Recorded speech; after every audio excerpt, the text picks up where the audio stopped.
आइए सुनते हैं आज की कहानी। आज की कहानी है गीदड़ की गवाही। एक साहूकार बहुत सज्जन और धनवान था। एक दिन उसने सोचा क्यों न कोई व्यापार किया जाए।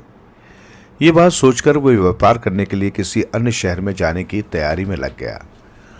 उसके पास एक बहुत ही अच्छी नस्ल का घोड़ा था जिससे वो बहुत प्यार करता था।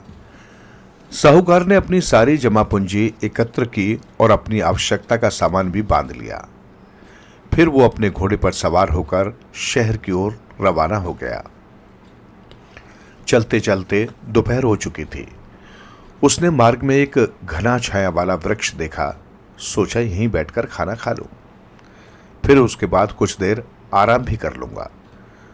उसने घोड़े को वहीं पेड़ से बांध दिया और पेड़ के नीचे बैठकर खाना खाने लगा। खाना खाने के बाद उसने कुछ देर वहीं लेटकर आराम किया। कुछ ही देर में उसे गहरी नींद आ गई और वो सो गया। सोते समय उसे एक विचित्र सपना दिखाई पड़ा। वो हड़बड़ा कर उठ बैठ गया। वो वहां से घोड़े पर सवार होकर आगे के लिए चल दिया। मार्ग में उसे एक गीदड़ मिला। वो गीदड़ दलदल में फंस गया था। इस समय वो गीदड़ बड़े कष्ट में था। उसने सपने में उस गीदड़ को देखा था। उसे वो सपना अब भी विचित्र सा लग रहा था। उसने साहूकार को अपनी ओर आते देखा तो उससे प्रार्थना की कि वो इस दलदल से उसे छुटकारा दिला दे ताकि उसकी जान बच सके। मगर साहूकार ने कहा, गीदड़ जाति का यकीन कौन करे? गीदड़ तो बड़े दगाबाज होते हैं। अतः गीदड़ भाई, मैं तुम्हें दलदल से नहीं निकाल सकता। गीदड़ ने अत्यंत नम्रता पूर्वक कहा, नहीं भैया, कृपा करके मुझे यहां से निकाल लो। नहीं भाई, मुझे क्षमा करो, मैं तुम्हारी मदद नहीं कर सकता। वो बोला, ऐसा मत कहो भाई, हो सकता है कि मैं विपत्ति में तुम्हारे किसी काम आ सकूं। उसकी बात सुनकर साहूकार सोच में पड़ गया कि गीदड़ को बाहर निकालूं या न निकालूं। फिर अंततः उसने गीदड़ को दलदल से बाहर निकाल ही लिया और अपनी राह चल दिया। गीदड़ बोला, शुक्रिया भाई, यदि तुम्हें कभी मेरी आवश्यकता पड़े तो जरूर मेरे पास आना। इतना कहकर गीदड़ अपनी माद में चला गया और साहूकार अपनी राह चल दिया। चलते चलते रात हो चुकी थी।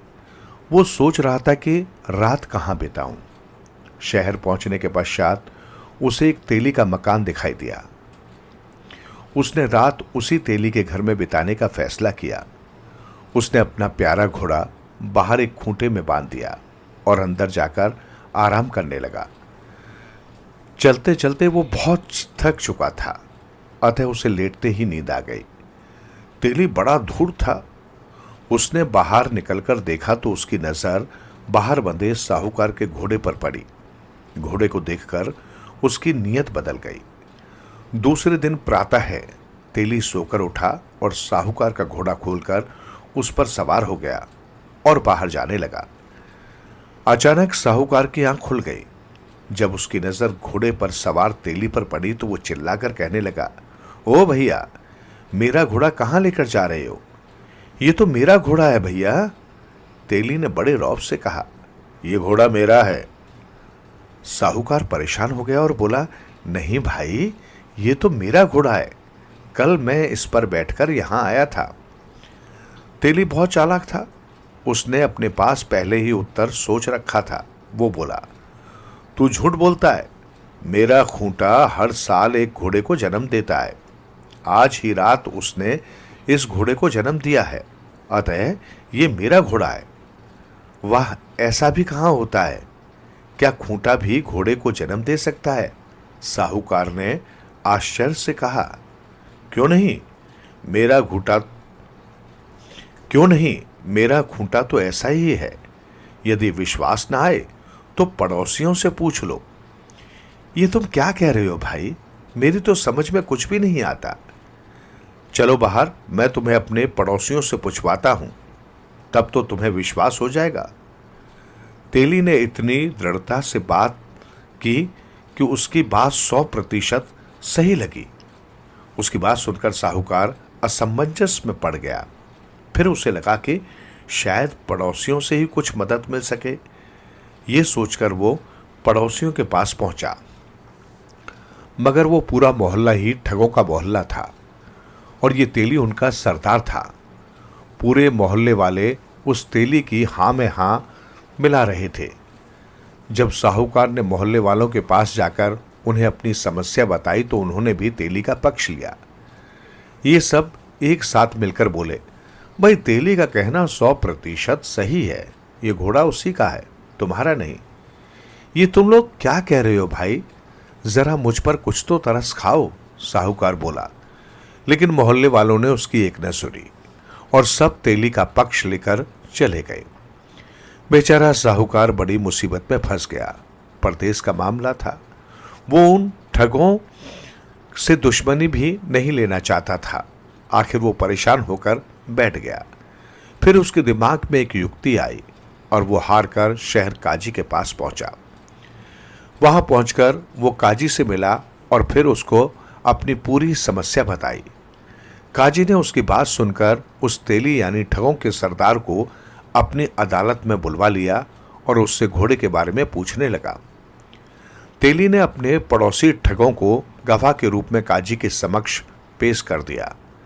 सभी पड़ोसी ठगों ने यह बात कही कि तेली का खूंटा बड़ा चमत्कारी है, वो हर साल एक घोड़े को जन्म देता है। पड़ोसी ने यह भी कहा कि ये साहूकार जिस घोड़े को अपना घोड़ा बता रहा है उसे पिछली रात इसी खूंटे ने हमारे सामने ही जन्म दिया है। इतने सारे लोगों की गवाही सुनकर शहर काजी भी कुछ देर के लिए चकरा गया। सच्चाई क्या है ये तो उसे भी मालूम थी, लेकिन उसे साबित कैसे करता। फिर उसने साहूकार से भी कोई भी गवाह पेश करने के लिए कहा। साहूकार को तुरंत गीदड़ की याद आई। वो तुरंत जाकर गीदड़ को बुला लाया। गीदड़ ने साहूकार से कहा कि मैं बाहर बरामदे में सो रहा हूं, तुम मुझे जगाना मत। ये कहकर गीदड़ वहां बरामदे में ही सो गया। साहूकार ने काजी को सूचना दी कि गवाह आ गया है। चपरासी ने उससे पुकारा पर वो नहीं जगा। अंत में चपरासी उसके पास आया और उसे एक ठोकर लगाकर कहा, अदालत सोने की जगह नहीं है, चलो तुम्हें काजी साहब बुला रहे हैं। गीदड़ उठकर काजी के सामने पहुंच गया। काजी ने झल्लाकर पूछा, क्या तुम रात को सोए नहीं थे जो यहां सो रहे हो? गीदड़ ने उत्तर दिया, हुजूर कल रात को एक तालाब में बड़े जोरों की आग लग गई थी, उसमें सब मछली जलकर मर गई। मैं रात भर वो मछली चुन चुन कर खाता रहा। उसकी बात सुनकर काजी को क्रोध आ गया। वो बोला, क्या बकवास कर रहा है, पानी में भी कभी आग लगते हुए देखी है बेवकूफ? गीदड़ को इसी अवसर की प्रतीक्षा थी। वो बोला, फिर आपने उस तेली की बात पर कैसे यकीन कर लिया? क्या निर्जीव खूंटा घोड़े को जन्म दे सकता है? अब काजी की समझ में पूरी बात आ गई। उसने तुरंत सिपाहियों को हुक्म दिया कि तेली को पकड़कर कैद कर दिया जाए और साहूकार को उसका घोड़ा वापस लौटा दिया जाए। साहूकार ने गीदड़ को धन्यवाद दिया। काजी ने भी गीदड़ की बुद्धिमानी की बहुत तारीफ की। अब साहूकार की समझ में आया कि उसने पेड़ के नीचे सोते समय सपने में गीदड़ को देखा था। उसका मतलब था कि वो उसकी मदद करे तो गीदड़ उसकी सहायता करेगा।